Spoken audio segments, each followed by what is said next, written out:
अपने पसंदीदा शो के फुल एपिसोड देखने के लिए अभी डाउनलोड करें दंगल प्ले ऐप।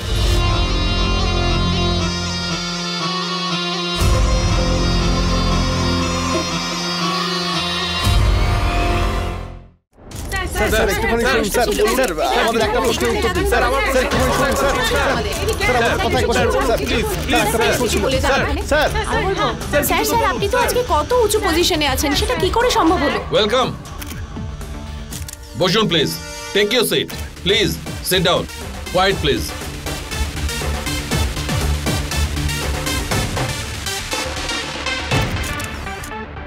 আমি আনন্দ ঠাকুর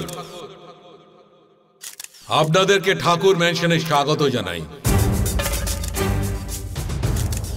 আপনাদের মনে হতে পারে যে আমি খানিকটা নাকুচু আর অহংকারী ধরনের লোক, কিন্তু সেরকমটা নয়।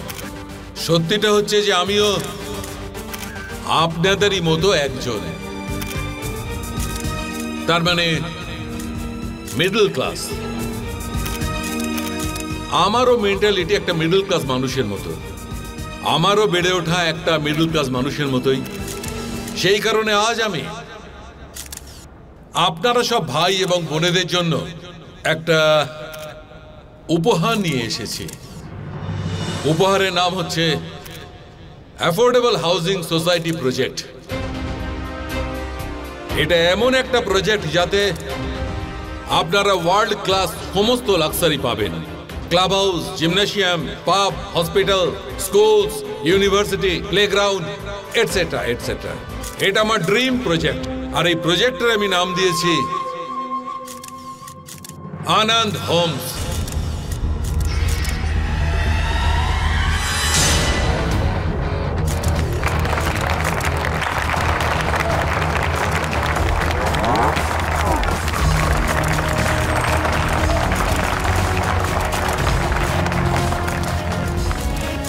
আর একটা কথা আমি আপনাদের বলতে চাই, আমার ছেলে রোহিত ঠাকুর এই প্রজেক্টের সাথে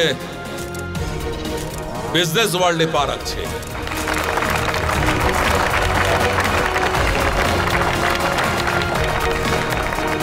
থ্যাংক ইউ। এবার আপনারা আপনাদের ইচ্ছা মতো প্রশ্ন করতে পারেন। স্যার এই প্রজেক্টের কাজ শুরু হয়ে গেছে? কাজ খুব তাড়াতাড়ি শুরু হয়ে যাবে, কিছু ফর্মালিটি বাকি আছে। এক একজন করে আপনি। স্যার শুনেছি যে বিজয়পুরের এই জমিটা ওখানকার আদিবাসীদের, আর ওরা এই জমিটা কাউকে দিতে চায় না। আগেও অনেকে এই জমিটা নিতে ট্রাই করেছিল। অন্যদের কথা তো আমি বলতে পারবো না, কিন্তু হ্যাঁ আমি আমার ছেলের ব্যাপারে বলতে পারি যে ওর না শোনার অভ্যাস নেই। আমি মানছি যে এই বিজনেসটা ওর প্রথম পদক্ষেপ, কিন্তু ওর শরীরের মধ্যে বিজনেসম্যানের রক্ত বইছে। আর আজকেও একটা হিস্টোরিক ডিলের জন্য বিজয়পুর গেছে, আর আমার পুরো বিশ্বাস আছে যে ও সফল হয়েই ফিরবে। আনন্দ ইন্ডাস্ট্রি, আনন্দ ইন্ডাস্ট্রি, আনন্দ ইন্ডাস্ট্রি, আনন্দ ইন্ডাস্ট্রি, আনন্দ ইন্ডাস্ট্রি, আনন্দ ইন্ডাস্ট্রি, আনন্দ ইন্ডাস্ট্রি, আনন্দ ইন্ডাস্ট্রি। এই গ্রামবাসীরা না খুব রেগে আছে স্যার। ওই দিন না বিনোদবাবু এসেছিলেন গ্রামবাসীদের সাথে জমির ব্যাপারে কথা বলার জন্য, কিন্তু গ্রামবাসীরা না ওনাকে লাঠি দিয়ে পিটিয়েছিল। এখানে থাকা আমাদের জন্য ঠিক নয়। চিন্তা করিস না, ওদের রাগ আর এভাবে চেঁচামেচি করার দুটোরই ওষুধ আছে আমার কাছে। ওদের শুধুমাত্র নোটের বান্ডিলটা দেওয়ার অপেক্ষা, আর কিছুই না। তারপরে ওদের এই জমি বাঁচাও নাটক সব শেষ।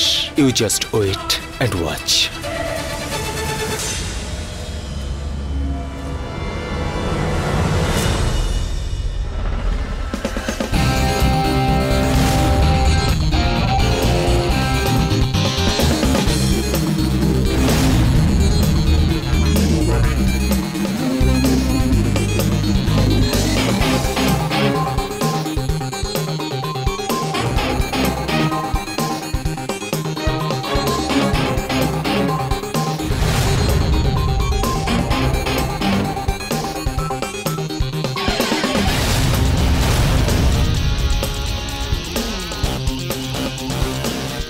আমার কাছে আপনাদের জন্য এর থেকেও বেশি টাকা রয়েছে।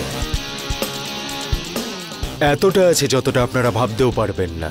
তোমরা বড় লোকেরা আমাদেরকে এখানে টাকা দিয়ে কিনতে এসেছো?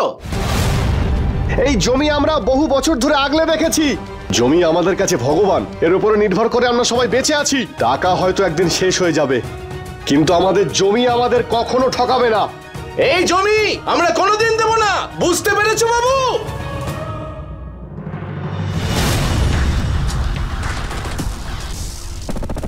আমার ব্র্যান্ড নিউ জুতোটা নোংরা হয়ে গেল।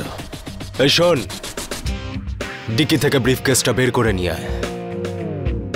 আমি তোমাদের এত টাকা দিতে পারি যে তোমাদের 14 পুরুষ পায়ের উপর পা তুলে খেতে পারবে, কারণ প্রত্যেকটা মানুষের নিজের একটা ভ্যালু আছে। এখন এই জমি টমির নাটক ছাড়ো। তোমরা তো সামান্য কটা টাকার জন্য নিজের সন্তানকেও মেরে ফেলতে পারো, আর এটা তো শুধুমাত্র একটা জমি। তোমরা আমাকে নিজেদের দাম বলো, আমি আমার সিন্দুক খুলছি। এই, তোর এত বড় সাহস কি করে হলো? এই চলো লাঠি সোটা নিয়ে আসি। নাও দেখো কাণ্ড। আরে আমি শুধু আনন্দবাবুর শালাই নই, আমি ওনার পরামর্শদাতা। আমার থেকে অ্যাডভাইস না নিয়ে উনি কোনো কাজ করেন না, সব আমায় জিজ্ঞেস করে করেন। তুমি আমাকে আরে, আগে থেকে ইনফর্ম না করে রোহিতকে একা বিজয়পুরে কেন পাঠিয়েছো? তুমি তো জানো ওখানকার মানুষজন কেমন। ওর যদি কিছু হয়ে যায় ওখানে তাহলে।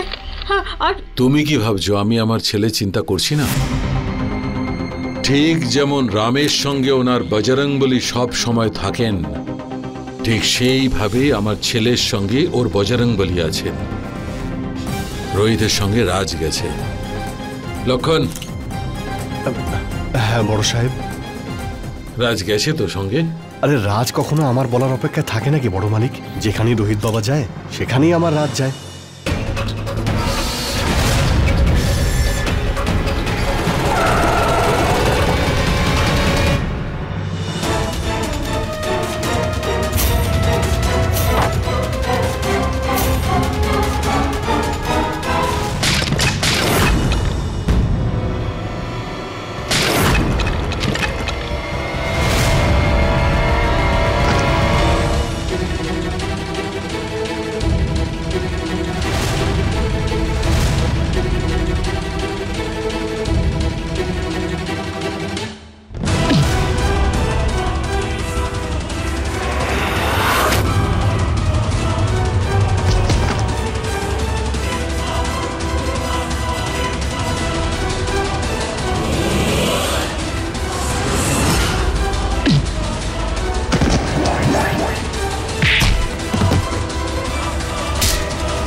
আরে কি করছেনটা কি আপনারা?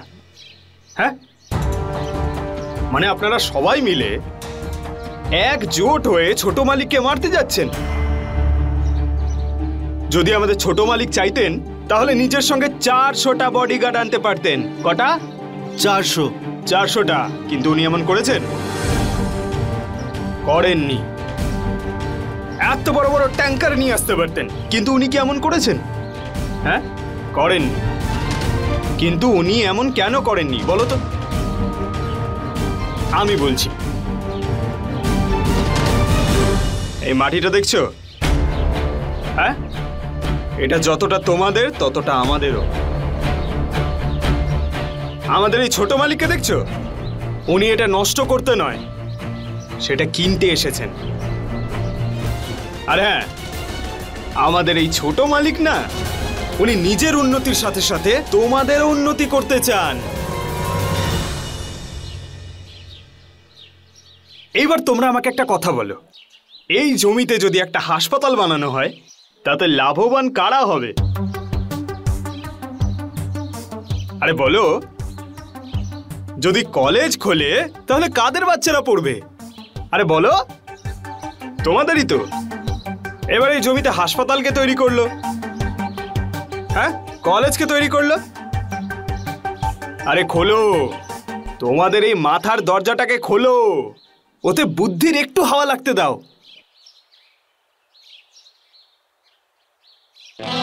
আরে কি কাকা, আরে ছোট কথা বলে ফেললে তো, শুধু গোফটাই বাড়িয়েছো, এটি বুদ্ধিটা বাড়াতে পারোনি?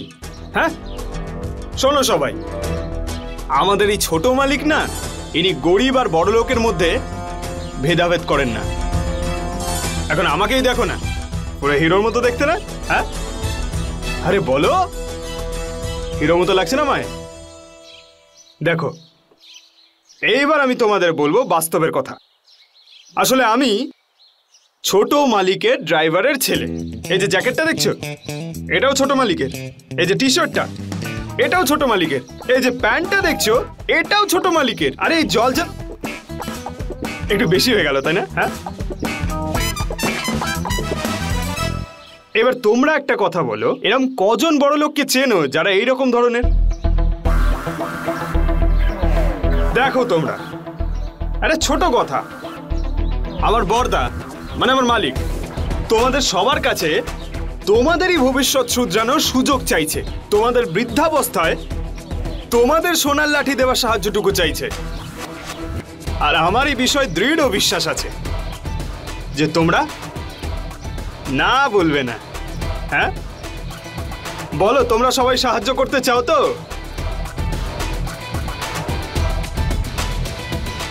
আরে হ্যাঁ বা না বলো। হ্যাঁ, নাও, একজন তো বলে দিল, এবার তুমি বলো। হ্যাঁ, এবার সবাই মিলে বলো।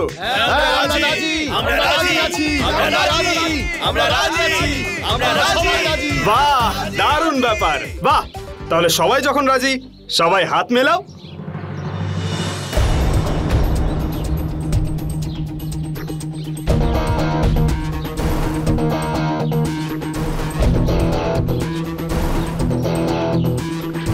চলো, এবার কাজ শেষ হয়ে গেল। হ্যাঁ, পরে আবার দেখা হবে, ঠিক আছে? এবার যে যে টাকা বুঝে নাও আর যাও। হ্যাঁ, যাও যাও।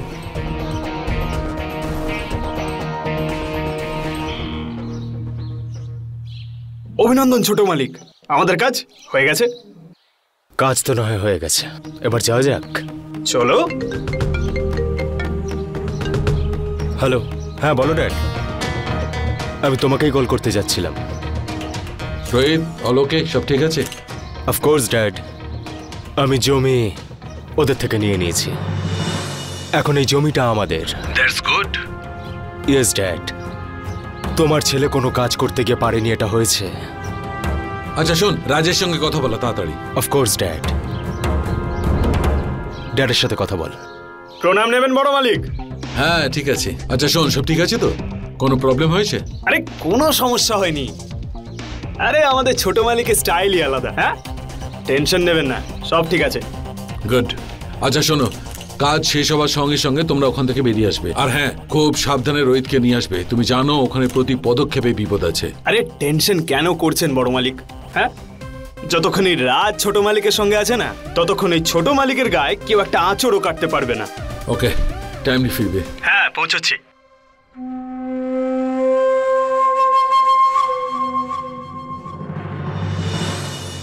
এবার বস, যাওয়া যাক।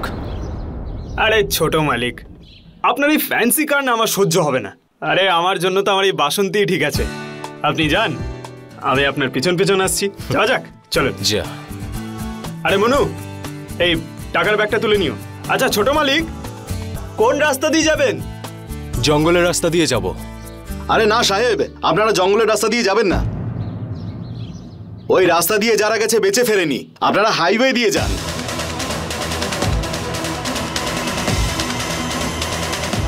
ছোট মালিক, আমরা হাইওয়ে দিয়ে যাই না, একটু পেট পুজোও হয়ে যাবে। হেব্বি খিদে পেয়েছে। ভাই, আমরা জঙ্গলের রাস্তা দিয়েই যাব। তুই যেতে চাইলে চলে আয়, তা না হলে। এখন যেখানে ছোট মালিক সেখানেই রাজ।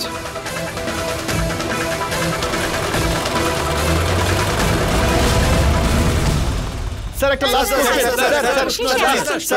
কোশ্চেন। বলুন স্যার, আপনি এই অ্যাচিভমেন্টের বাহবা কাকে দিতে চান? আপনি এত কম সময়ের মধ্যে এত কিছু অ্যাচিভ করেছেন। আপনি কি জনগণের সাথে শেয়ার করতে চান যে এর পেছনে আর কার হাত রয়েছে?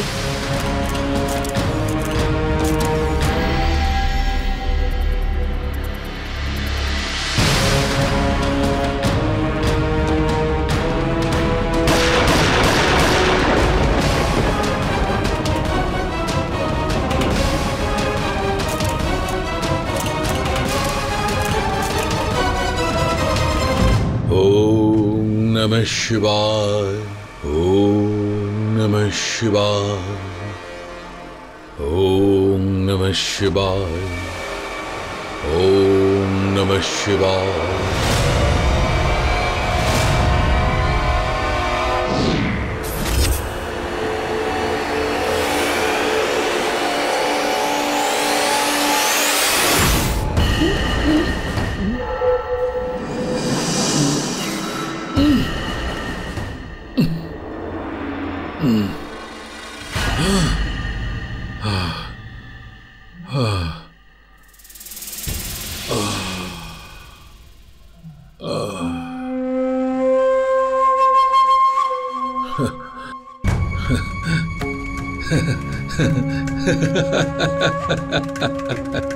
এখন আমি আমার ভিতরে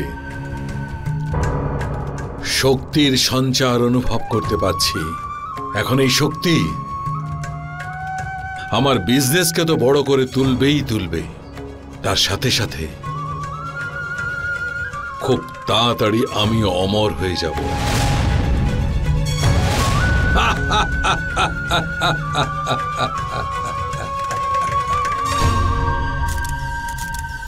আমি আমার সাফল্যের পেছনে আমার পরিবারের ভালোবাসা আর মায়ের আশীর্বাদের অনেক বড় ভূমিকা রয়েছে।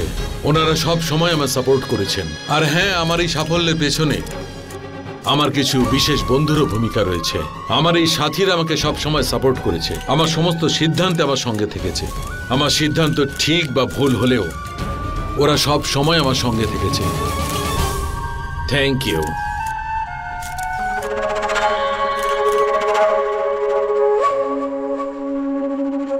বড় মালিক, মহাদেবের আশীর্বাদে সবকিছু ভালোই ভালোই হয়ে গেল। কেন, তোমার কোনো সন্দেহ ছিল?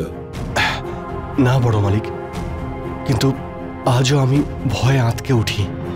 9 বছর হয়ে গেছে ওই ঘটনার, কিন্তু এখনো খুব ভয় করে মালিক। এতগুলো বছর পরেও? মালিক, ওই সময় বিপদের হাত থেকে বেঁচে যাই, কিন্তু বিপদ কেটে যায়নি। আমাদের ওই সাধু বাবার মন্ত্র দ্বারা ওই নাগিন বন্দী হয়েছিল ঠিকই, কিন্তু আজও বেঁচে আছে। ওই নাগিনটা আনন্দ ঠাকুরের পরিবারের ওপর হামলা করেছিল লক্ষণ। এটাই ওর শাস্তি যে ও মাটির নিচে বন্দী হয়ে থাকবে।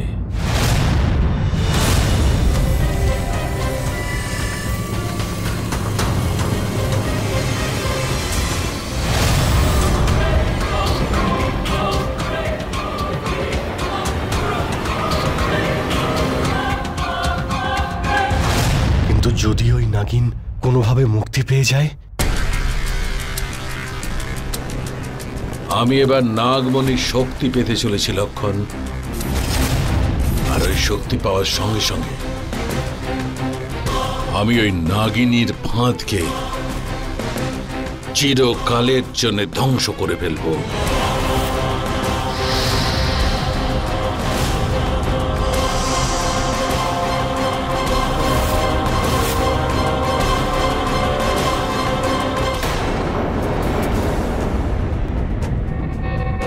কিরে, ভয় লাগছে নাকি?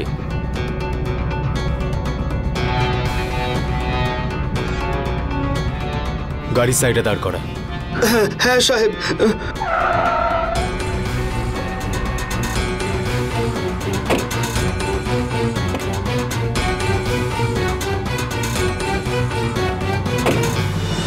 গাড়ির ডিকি থেকে আমার নতুন জুতোটা এনে দে।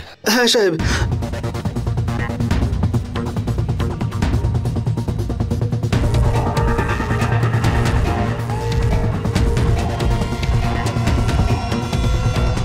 আচ্ছা শোন, এই জুতোটা রাজকে দিয়ে দিস পরিষ্কার করানোর জন্য। কিন্তু সাহেব, এটা তো নতুন। আরে নতুন ছিল, পুরনো হয়ে গেছে, আমার কোনো কাজের নয় এখন। এগুলোকে নিয়ে বাড়ি চলে যা, আমি ঘোড়ায় করে যাব। আরে বোকা, আমি নিজে গাড়ি চালিয়ে যাব। কিন্তু এই রাস্তা তো বিপজ্জনক।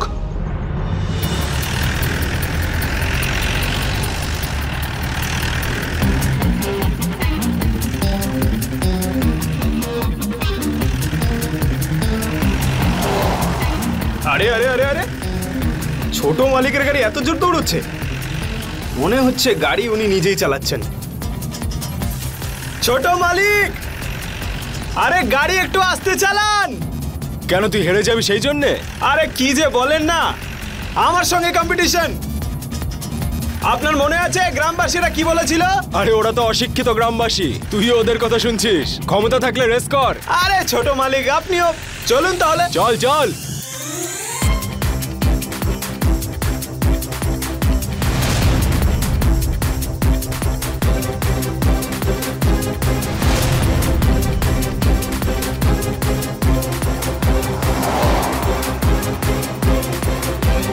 Come on!